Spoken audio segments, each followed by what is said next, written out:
శ్యామ్ని గుద్దేసి వెళ్ళిన car details దొరికాయి. వాళ్ళ నెంబర్కి ఫోన్ చేసి క్లిచ్చర్ తిట్టాడు. ఆ రోజు నుంచి వాడిని లేపేయాలని చెప్పేసి ఇక్కడ ఉన్న ప్రతి ఒక్కరు అనుకున్నారు. అని కూడా చెప్పింది వాడిని ఎలాగైనా ఏదో ఒకటి చేయాలని. పెద్ద ర్యాలీ కార్ తీసుకొచ్చాడు. వాడిని లేపిన తర్వాత ఇంకేదైనా. ఫోన్లో వాడిని శ్యామ్కి క్షమాపణలు చెప్పమని కదా అడిగాం. దానికి వాడు నోటికొచ్చినట్టుగా తిట్టాడు. బాబాయ్ చెప్పాడు వాడిని లేపేయడానికి ఫుల్ టీంతో వస్తానని. అలాగైతే ఇంకా మనం ఇక్కడ కూర్చొని ఏం ప్రయోజనం? వీన్ని మాట్లాడించడానికి అది చేస్తాం ఇది చేస్తాం అని ఇప్పుడు చెప్తారు, కానీ అక్కడికి వెళ్ళిన తర్వాత ఖచ్చితంగా తన్నులు తింటారు, తర్వాత కొడతారు. ఆ తర్వాత ఫాదర్ దగ్గర పోలీస్ దగ్గర నేను సమాధానం చెప్పాలి. నేను చెప్పాల్సింది చెప్పాను. వాళ్ళు లేపేయాలని నేను అంటున్నాను. శ్యామ్కి థ్రిల్ ఇవ్వడం కోసం వెళ్ళేటప్పుడు వాడిని కూడా తీసుకెళ్లాలని గర్ల్స్ ఒక సజెషన్ చెప్పారు. ఇంకా లేట్ చేయకుండా నెక్స్ట్ డే ఒక గుంపే బయలుదేరింది.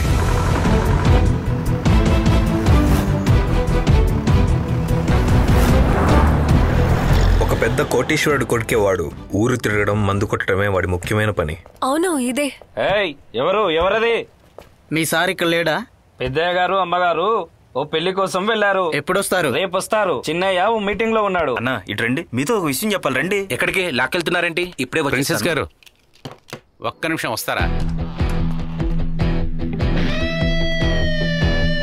ఎవరా మీరంతా? ఈ పోలియో పేషెంట్ ని తీసుకొచ్చారు.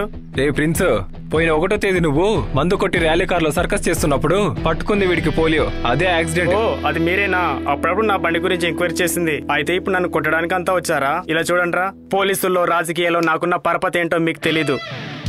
అంతవరకు ప్రశాంతంగా ఉన్న ప్రతి ఒక్కళ్ళకి కోపం వచ్చేలా మాట్లాడాడు. గర్ల్స్ బాయ్స్ అందరూ కలిసి వాడి తుక్క దొరకొట్టేలా కొట్టేశారు. ఇంకా వాడిని కాపాడటానికి వచ్చిన ఫ్రెండ్స్ కూడా కుమ్మేశారు. బాబాయ్ అతని ఫ్రెండ్స్ వాళ్ళ ఇంట్లో బాగా వసూలు చేసుకుని వచ్చేశారు. నువ్వు చేసిన పనికి ఈ మాత్రం దెబ్బలు కూడా తగులుకుంటే రోడ్లో జనాలు నడవలేరురా.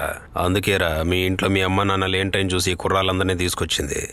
ఇంకోసారి నీ తెలివి చూపించడానికి రోడ్డు ఎక్కావో కాళ్ళు నరికి పారేస్తాను. రండ్రా. ఇలా చూడరా, మేము హాస్టల్ నుంచి ఫోన్ చేసినప్పుడు నువ్వు మాట్లాడిన మాటలు ఉన్నాయి చూడు, దానికే నిన్ను లేపేయాలి. వదిలే ఎలా చూస్తున్నాడు చూడు. అర్జున్ వాళ్ళ నాన్న వాళ్ళ ఫ్యామిలీ మెంబర్స్ అర్జున్ని కలవటానికి వస్తున్న విషయం ఫాదర్ని అర్జున్కి చెప్పమని చెప్పారు. వాళ్ళని కలవటం ఇష్టం లేకే అర్జున్ వాళ్ళ మావయ్య వాళ్ళ ఇంటికి ఆ రాత్రి వెళ్ళిపోయాడు. ఇక వాడిని వెతికి ఏ ప్రయోజనం లేదు. వాడు రాత్రి వెళ్ళిపోయాడు. నాకు తెలిసినంత వరకు ఏంటంటే మీరు అనవసరమైన రాజకీయాలతో పోగొట్టుకున్నది మీ మొదటి భార్య ప్రాణాల్ని. ఒంటరిగా ఉన్నప్పుడే కొడుకు గుర్తొస్తాడు. కారు ఓనర్ని ఇంటికెళ్ళి కొట్టినందుకు కేసైంది. జరిగిన విషయం మినిస్టర్ అయిన అనిల్ వాళ్ళ నాన్నకి చెప్తే ఒక ఇన్స్పెక్టర్ హెల్ప్ చేశారు. అప్పుడు దీని గురించి పోలీసులు అనిల్కి చెప్పిన విషయం మా ఆశల మీద నీళ్లు జల్లినట్టయింది. ఆ రోజు యాక్సిడెంట్ జరిగిన సమయంలో ఆ అమ్మాయి ఈ ఫోన్ యూజ్ చేసింది. నువ్వే చూడు. ఈ ఫోన్ ఎవరికన్నా దొరికి ఈ ఫోటో బయటకు వచ్చుంటే లైసెన్స్ లేకుండా బండి నడిపినందుకు, సెల్ఫీ తీసి ఆడుకున్నందుకు మొత్తం పబ్లిసిటీ అయింది. ఈ కేసులో అమ్మాయి ఇరుక్కుంది. ఇంకా చెప్పాలంటే ఇన్సూరెన్స్ రావడం శ్యామ్కి కష్టం. దురదృష్టం శ్యామ్ను వెతుక్కుంటూ వచ్చింది. అది వాడు కూడా మెల్లమెల్లగా తెలుసుకుంటున్నాడు. హాస్టల్ నుంచి కొంతమంది వెళ్ళటం చూసి ఇకపైన నాతో పాటు ఎవరుంటారని చెప్పి బాధపడ్డాడు. కానీ మేము వాడి విషయంలో ఒకే నిర్ణయంతో ఉన్నాం. వీలైనంత వరకు మేము వాడిని అన్ని గుళ్లకు తీసుకెళ్ళాం.